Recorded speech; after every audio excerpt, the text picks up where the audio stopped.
কটি আলু লাগাছেন? আলু লাগাচ্ছি 25 শতক। 25 শতক।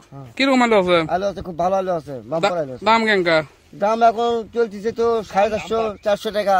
এরকম বাজার। 450-400 টাকা মন আলু বেচে খরচের টাকা উঠবি? খরচের টাকা তো উঠবি না, এখন বুদ্ধি নেই তো। মাথা থাক। হ্যাঁ, মাথা তো থাক। সর্বনাশ সর্বনাশ সর্বনাশ। সর্বনাশ।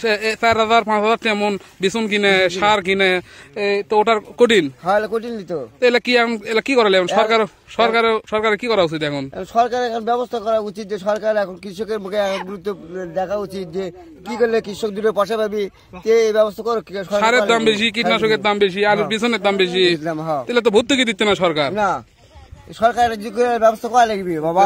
হিমাগারে তো রেখে পারতেছে না। না, হিমাগারে তো দাম বেশি করে দিতেছে। দাম বেশি করে দিতেছে। হিমাগারে তো অভিযান চালানো উচিত তো।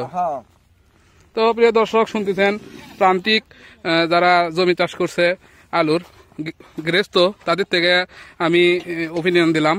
আলুর অবস্থা খুবই খারাপ। আলু নিয়ে কৃষক বিপাকে, আলু না পারতেছে হিমাগারে রাখতে, না পারতেছে আলু বাসায় রাখতে, না পারতেছে বিক্রি করতে। এই হচ্ছে অবস্থা।